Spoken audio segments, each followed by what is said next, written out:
Hello and welcome. My name is John Rihani and I manage Encore Orchestral Strings, the violin shop at Pages Music.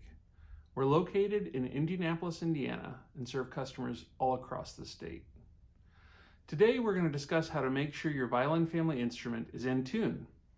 We refer to this process as tuning the instrument. If you are relatively new to playing your instrument, let's say you're in your first or second year of playing as part of your school orchestra, you might not be comfortable with tuning your instrument, and that's okay. Your only experience with tuning thus far might be handing your instrument to your orchestra director or private lessons teacher and watching them tune it at what looks like the speed of light. I'm going to let you in on a little known secret. Music teachers are actually part magical beings. For 10 months of the year, they barely sleep and are fueled by caffeine and an invisible energy that radiates through the classroom when you don't rush eighth notes. Because that doesn't happen very often, it's mostly just the caffeine that keeps them going. Because we regular, non-music teacher humans don't have their power, we're going to tune our instrument much more slowly and gradually. Doing things slowly and gradually will give us the confidence to tackle this important task ourselves. In order to keep the length of this video reasonable, I'm going to focus on helping you get your instrument tuned when it's only slightly out of tune. Let's call this stage 1 tuning. Stage 1 is when we can use only our fine tuners or perhaps small movements of our tuning pegs to tune our instrument. When I differentiate between fine tuners and pegs, I'm referring to violin, viola, and cello. For the purposes of this video, all bass tuning will be accomplished by hand turning the tuning gears. I would call stage 2 tuning as when one or several strings are fully loosened due to a slipped peg. Stage 3 is when enough strings are totally loosened that the bridge and or sound post of your instrument has fallen over. For stage 2 and stage 3, seek the assistance of your teacher or your local music store. Also for this video, I'm going to assume you have access to either a computer or device with access to a tuning app or an electronic chromatic tuner. Now there are many great videos already available on tuning, and I encourage you to watch all of them during this journey learning to tune your instrument. Many of them have much better camera work, and a couple of them I watched were made in other countries and feature lovely people with beautiful accents. For this one, you're stuck with me. Before we get started, I want to offer some perspective. Many people treat tuning as something you do before you start making music, and it's some kind of sterile mechanical process. I'd encourage you to think of tuning as part of making music, and that every time you approach your instrument, you do so ready to make beautiful sounds. Ready? Step 1, wash your hands. I am making this video in March of 2020, so washing our hands thoroughly before picking up the instrument is important. Step 2, gather everything you need in a quiet room if available. I know finding a quiet room can be a challenge for many of us, but it will make things much easier. If a parent or a friend or a sibling is available to sit with you, even better. It's nice to have the support of someone who cares about us when we're trying something new. We need our instrument, our bow, and our tuner. And it can be helpful to set the tuner on a music stand or a table where the sound of your instrument has a clear, direct path to the microphone in the device. Now, as step 3 and beyond are instrument specific, I'm going to leave off here and I'll join you again in a minute. I'm back, just like I was before. Let's start our tuning journey at step 3 with the bass. The upright bass is the foundation of the orchestra and is the only instrument that sometimes dictates the type of vehicle you drive.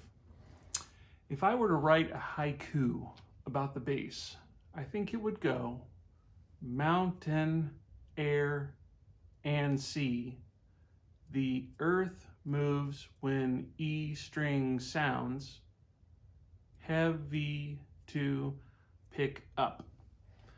Of the many, countless, innumerable, and amazing advantages bass players have, One of the best is that the mechanical gears used to tune a bass not only make it easier to tune, but also keep the strings from slipping. Before we dive into tuning the bass, we need to know the notes of the strings. The proper note for each string is indicated not only by a note letter name, but also a number. Visualize a piano keyboard for a moment. If I ask you to play the note C, and you play the C right in the middle of the keyboard, you'd be right. But you'd also be right if you played a C to the right or left of that one. In the same way, we need to know which G or which E we're shooting for. And that is what the number next to the letter tells you. Starting with the smallest diameter and highest pitch string, we're looking for G2. Take a minute, pause the video, and write these down so that you have a handy reference.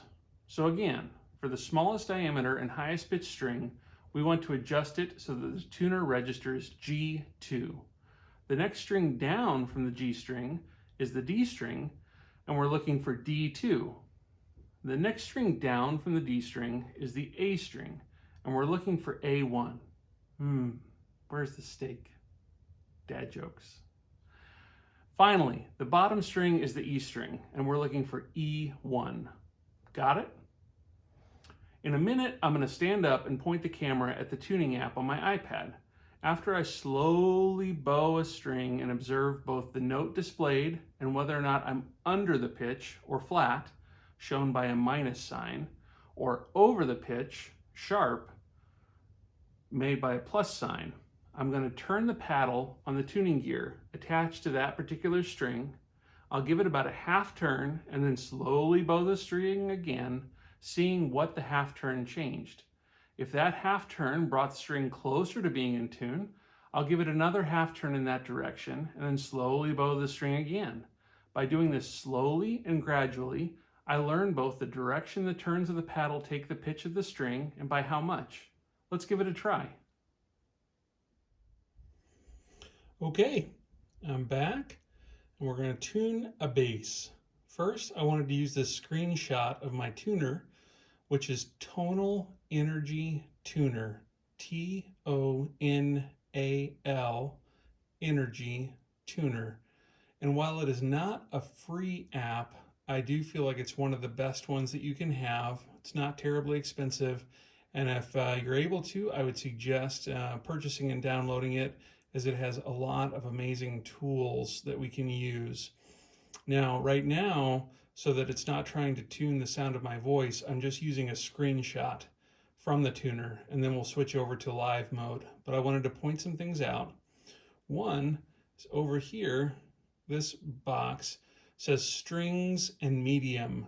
You can select the type of instrument you're trying to tune, and it's going to be able to handle that tuning task most effectively if you have the correct instruments, the correct speed selected. So I would suggest putting that on strings and medium.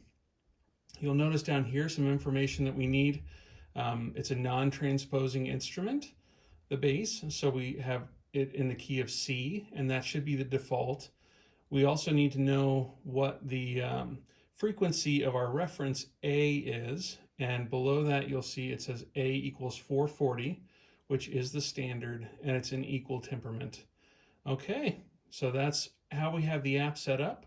Now I'll step away for a minute, come back, and we'll tune this bass.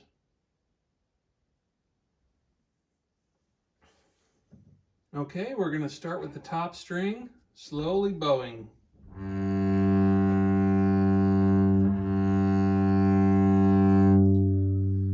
So we see we're on the correct note, G2, but we're flat. So I'm going to tune the paddle, turn the paddle.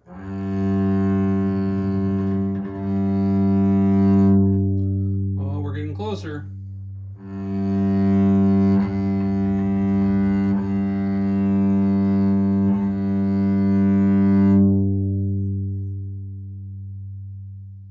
We're going to call that close enough.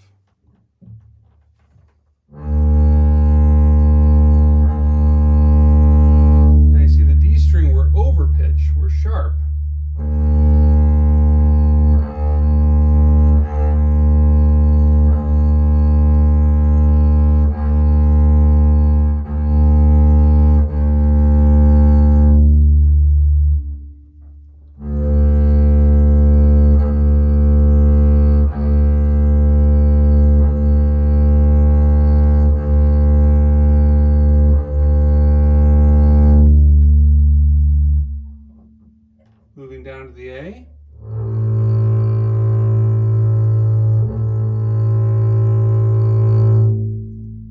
funky there.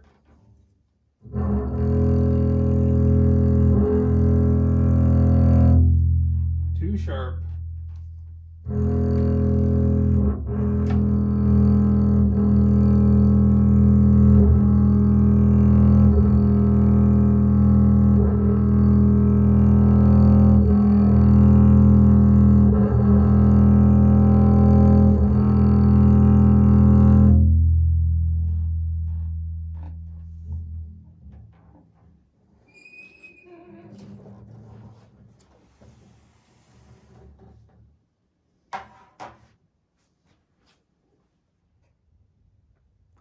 Okay, let's wrap this up.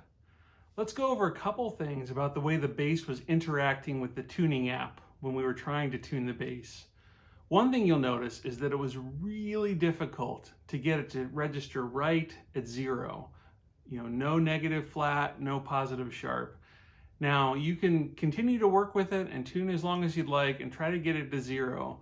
But for the purposes of having an instrument we can practice on at home, plus or minus 1 or 2% is going to be okay. So don't worry about getting it right at 0. When you start seeing that green smiley face on the tonal energy tuner, you're close enough.